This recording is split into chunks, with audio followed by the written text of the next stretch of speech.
Kevin, I mean, for starters, 53, just where did that come from? And did you feel that coming into the night? Nah, I mean, I don't really like to predetermine what I'm gonna do out there. You know, I just try to go with the flow and do what's required of me out there. And I felt like tonight, you know, we were shorthanded a bit in the scoring department. You know, missing Kai, missing Seth, missing LaMarcus. So I felt like we started the game off fast, but then they got hot as well. And you know, I didn't want us to get stagnant on the offensive side of the ball, so I just put up a lot of shots tonight. And Andre was there to rebound a lot of them for me. And guys played off of me today. You know, they seen I had it going early, so you know they were looking for me pretty often. So it was I felt good as the game went on. And second, just what was the feeling when Kyrie comes into the building and sits courtside, walks with you guys into the locker room, but obviously can't take 2 steps onto the floor and play? It's ridiculous. Like, I don't understand it at all. I mean, it's a few people in our arena that's unvaxxed, right? Like, they lifted all of that in our arena, right? So I don't get it. It's a second mandate that says he can come in but can't play. I don't get it. It just feels like at this point now, somebody's trying to make a statement or a point to flex their authority. But, you know, everybody out here looking for attention, and that's what I feel like the mayor wants right now, some attention, you know.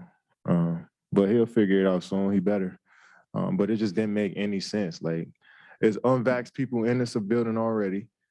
We got a guy who can come into the building. I guess, are they fearing our safety? I don't get it. So, yeah, we're all confused. Pretty much everybody in the world is confused at this point. Early on in the season, you know, people didn't understand what was going on, but now it just looks stupid. So hopefully, Eric, you got to figure this out. You got to talk to him at the end of the game there. Where you guys, is that like a good to see you, or does he talk to you about the game? Did he say like a good game, or was? I mean, I seen him yesterday. you know. So it's just for y'all. I mean, the fans and the first time seeing him in here, I guess it's something different. But we see him every day in practice. You know, he can come to the practice facility, so he could travel on the road. But when you have a game like that, he doesn't say. I mean, we've heard you talk about his game before. He didn't say anything to you like, "Oh, that was okay." That was yeah. He definitely said it was a special game, but we say that to each other. He said that to me after I had 14 points in Charlotte. You know, I just think we appreciate each other's the subtleties in each other's game. It don't have to be a huge night for us to appreciate what one another did.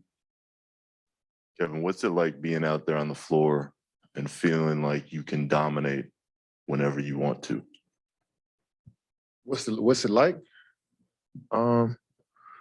You feel kind of at ease knowing that you can affect so many, you know, different plays and different areas of the game, which with my skill set, and I can affect my teammates and how they approach the game with my skill set. So I just try to think about the big picture and seeing, you know, I know I work on my game and I've gotten to this point as an individual player, but I'm at a point in my career is like, all right, how can I impact everybody out here? You know, how can I make the other coaches think about their game plans? And, you know, so I feel like I upped the level of everybody out on the floor, and that's a good feeling to have. And following up on the Kyrie stuff, what is it like playing and looking over and seeing him right there?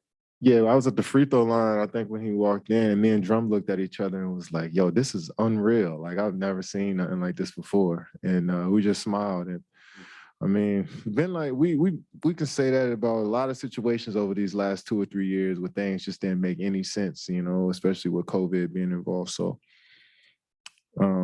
hopefully it gets figured out. Like I said, Eric, you gotta figure something out, man, because you know, it's looking crazy, especially on national TV, and he can come to the game but not play. Like, come on, man. Hey, yo, Eric. Kevin, can you talk about the stretch that Bruce has had these last few games? I mean, he's just been on a tear, it seems. Yeah, I mean, last year we used him as a screener, roller to the rim, and he was effective in that role. But now, I mean, I think that helped him into his development as a player, playing in different spots on the floor. So you see this year, he's playing like an all-around player, a guard, shooting a three, getting it off the rim, defending as he always does. 7 rebounds, 5 assists, 2 steals. Like, 15 points. I mean, he's just playing with ultimate confidence. And, you know, when you start to see, I mean, I look at Bruce as still a younger player, and you start to see younger players figure out what they want to do in this league. It's fun to see in real time. And I'm just excited that he's getting better and better. And he's not complacent with where he is right now. I can tell you that. And second, I mean, just if the mandate stays in place, Kyrie's only going to be able to play in 4 of the last 14 games, which means it's going to be a heavier load on you. Do you look at it that way? And are you ready to, I guess, shoulder that load for the rest of the season? What's the last question? Let me die out there, man. I told you. Drummond, 18 and 10 tonight. He's been here about a month now. What has his impact been on this group? Man, it's just incredible. I mean, I feel like when Drum simplifies the game, you know, he's a force. You know, when he's rolling to the rim, rebounding our misses, you know, running the floor, defending like he did, protecting the rim, he had nights like this easily. I mean, double-doubles for him. He could do that in his sleep. So it's all about staying focused and on us as teammates to put him in good positions to be successful. You hit like a midi to put you guys up by, I think, 7, maybe 4 minutes left. And then right after that, that's when Julius got you and you went down. And I think they went on a 9-0 run after that. Clear path and a 2-3. Right. Exactly. I mean, what kind of explanation, if any, did you get from the ref? And do you think that kind of threw you guys off at that point? Yeah, for sure. The ref said he came over and just took the ball out of my hands, but it was a similar play against Philly where I did the same thing and try to run and jump and be when he spun. And then I got there a little too early and hit him, and they called a foul. So I was expecting the same thing for me because I'm blindsided and he running full speed and I turn into him. I got to be able to spin. You know what I'm saying? That's what I told him. And it was one of those 50-50 plays he felt like that Julius got. But I'm glad we was able to bounce back from that and not let that, spiral us and lead us to an L. And guys made plays. Bruce and Clax were huge making that defensive play to see the game for us. So I like how poised we stayed after that. That's exactly what I was asking. How did you guys from, I think it was 9-0 run, how did you guys kind of settle that emotionally and not let it become something that was game deciding? Yeah, I mean, because somewhat out of our control. We all felt that call should have been different, but we can't let it affect us for the next few plays, especially late in the game. So that's just having a veteran presence out there.